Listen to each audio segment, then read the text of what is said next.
You ever wonder what's buried in your backyard? Most people don't think twice about it. Dirt and rocks, maybe some old junk. But what if there was something else? Something that was never meant to be found?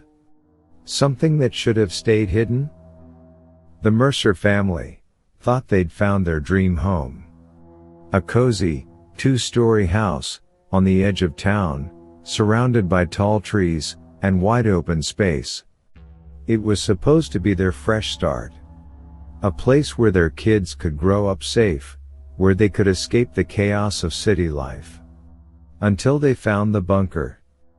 It started with the rain. Days of it. The backyard, once solid, turned soft and soggy. Then came the sinkhole, just a small dip in the ground at first, barely noticeable. But it kept growing. Swallowing patches of grass, sinking deeper, revealing something beneath the mud.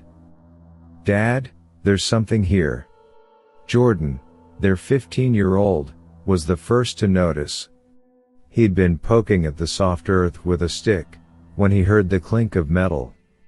His younger sister Lily ran over, wide-eyed. Their father James joined them, pulling away the loose dirt with his hands. His wife Sarah watched from the porch, arms crossed. "Careful, James. Could be an old septic tank or something." But it wasn't.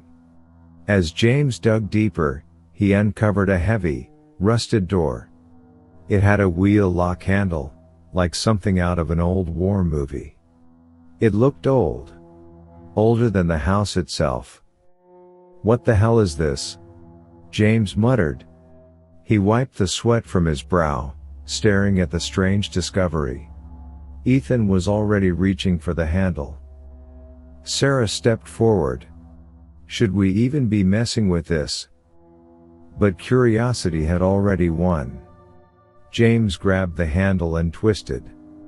It groaned, metal grinding against metal. Then, click, the lock gave way. The door swung open, revealing a dark hole, leading straight down into the earth. A ladder disappeared into the shadows below. A damp, stale smell drifted up from the depths. It wasn't just an old storage space. It was something more. Something hidden. Jordan grinned. "We have to check it out." Sarah hesitated. "James, I don't know about this." But James was already pulling out his phone, switching on the flashlight. Just a quick look. Probably nothing down there but old junk.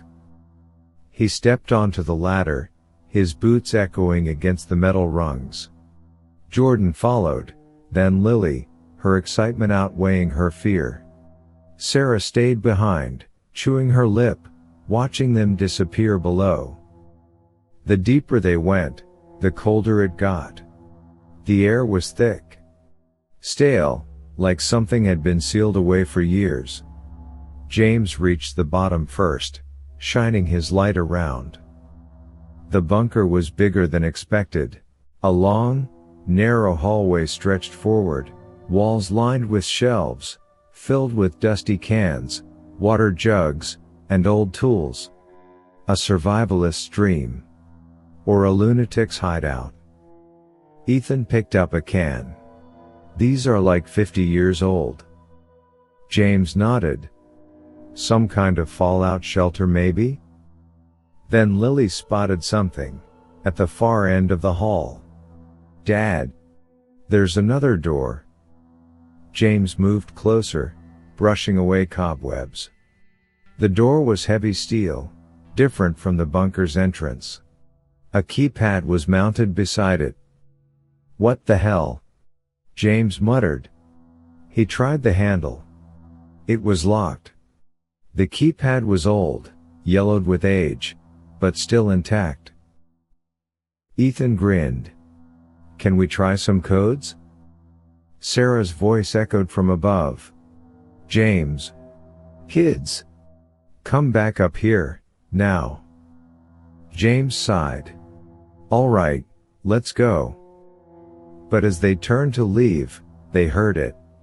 A soft beep from the keypad. Then, click.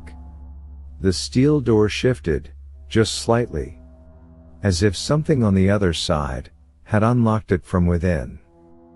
Ethan's breath hitched. Dad? James swallowed hard.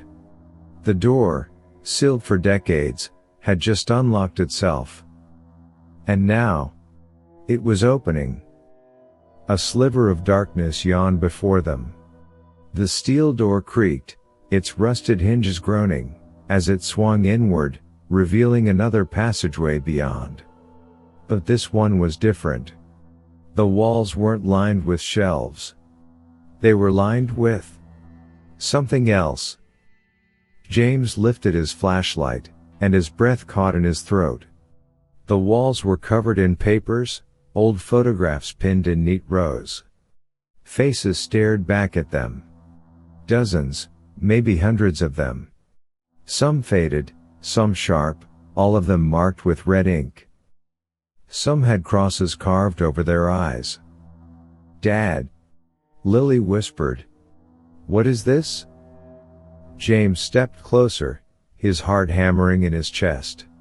The photos weren't random. They were organized. Names were scribbled beneath each one. Dates and notes. Some of the faces were familiar. His blood ran cold. Sarah's voice echoed from above. "James? What's taking so long?" James barely heard her. His gaze was locked on a single photograph, near the center of the wall. It was their house.